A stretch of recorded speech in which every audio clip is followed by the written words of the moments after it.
Taoist Astrology, or Wu Xing. Note that if you were born in the 3-year Wu Xing autumn season under the sign of the monkey, rooster, or dog, or if you were born in a metal year, meaning a year ending in 0 or 1, and therefore have metal as your heaven stem, this audio recording applies to you. Also, if you were born in late January or February, check Google to find the exact date on your year of birth when the lunar calendar proceeds to the next sign. Taoist astrology cusps are more cut and dry than Western astrology. There isn't the typical blending that occurs with sun signs. You're usually either one Taoist animal or another. The Taoist year begins on a new moon, unlike the Western year that begins January 1st. Taoist astrology, like Western astrology, is described as a cosmic science for understanding another shade or layer of the cosmic onion of the soul. An understanding of the Western astrology of the soul and the Taoist astrology of the chi function can powerfully illuminate their respective roles, functions, and dynamics in the human psyche, and in some ways are essential tenets in regards to self-awareness and self-realization. The following material is a compilation of my own works interspersed with quotes from 2 major texts, Taoist Astrology by Suzanne Levitt and the Handbook of Chinese Horoscopes by Theodora and Laura Lau. Understanding the 5 elements. A fundamental part of Oriental philosophy is the relationships and interactions among the 5 basic elements of which the universe is composed: metal, water, wood, fire, and earth. Each of these is divided into conducive and controlling relationships. These elements are interdependent. Each is controlled by another while contributing to the existence of a different element. Note that dynamic alchemies between people are not bad.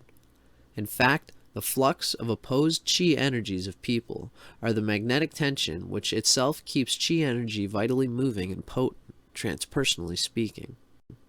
Contrast between terrestrial perspectives work to reveal the transcendental object of truth hidden between the lines of each subject's viewpoint and nature. The alchemical blend of the 5 Taoist elements creates many healing modalities, including harmonious relationships and compatibility. This is demonstrated in nurturing relationships and friendships. Yet some elemental blends are not harmonious vibrationally speaking. This is demonstrated in relationships of dependence and conflict.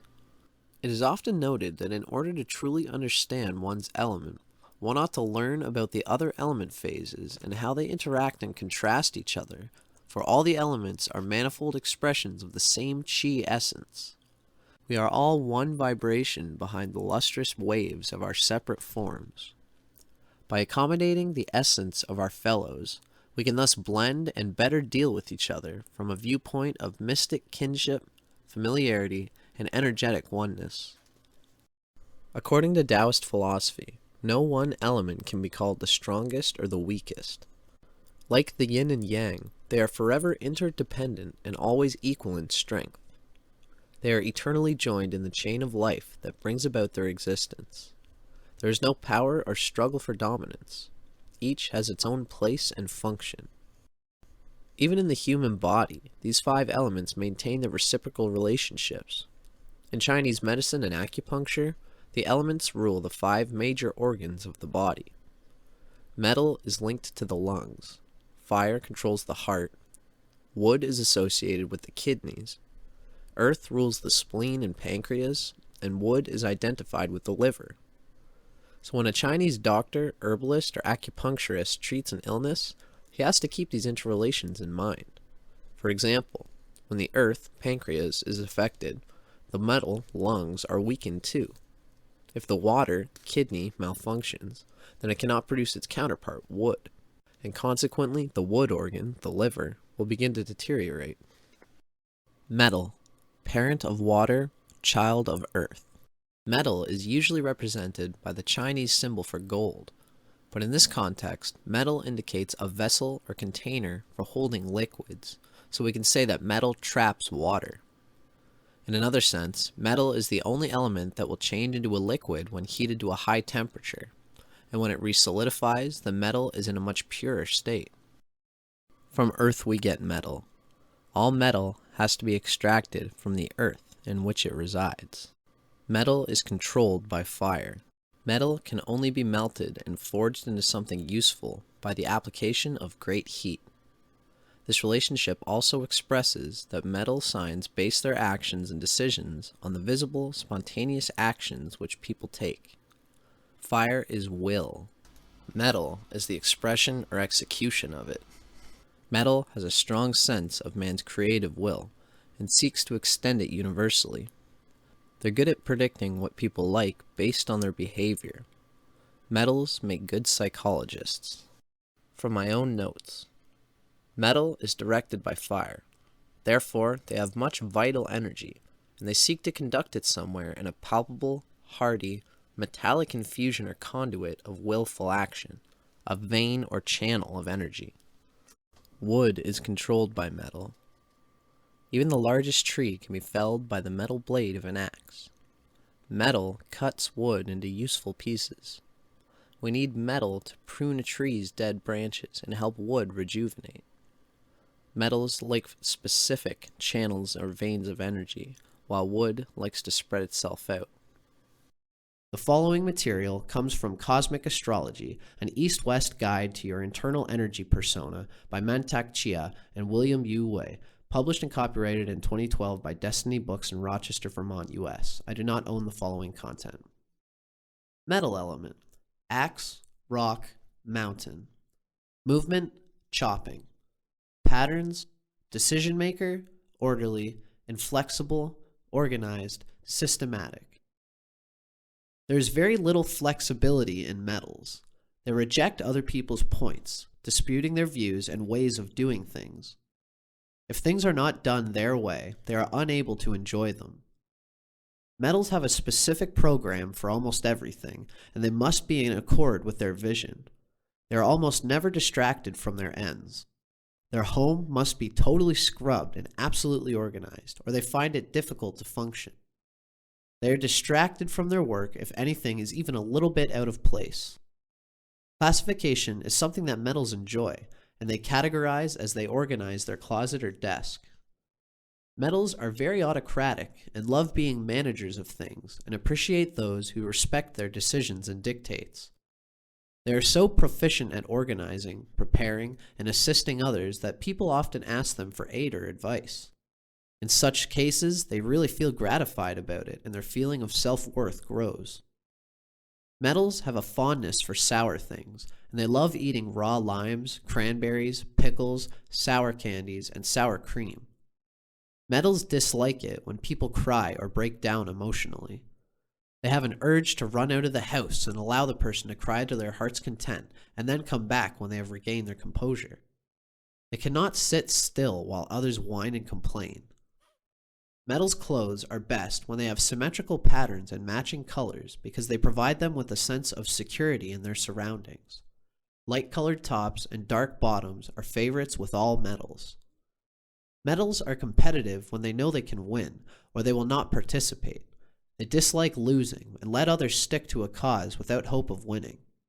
Justice is important to metals, and they think of themselves as always being correct. When they argue, it is not about whether what a person says makes sense or not. Rather, it is something that is deeper and consequently harder to change. If one understands the elementary fact that knives get sharper when they are clashed against each other, it is understandable why metals like debating so much.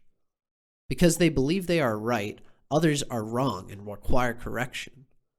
Metals are unaware of and blind to the fact that those who they are arguing with are in psychological pain and looking for ways to avoid discord.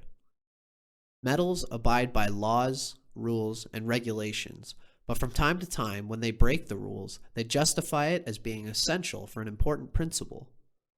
It is easy for them to follow instructions of any type as well to obey the law.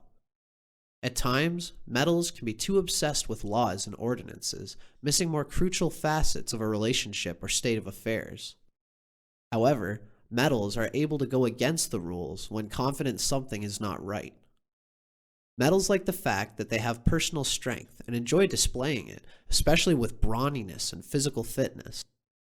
Metals need to feel the strength and tautness of their muscles and have a sense of well-being. Metals can spend several hours a day just building up and exhibiting their muscles. They are able to save money no matter whether they earn a lot or a little. Metal youngsters ask their mother or father for additional chores to earn a larger allowance, and sometimes they start working for their neighbors.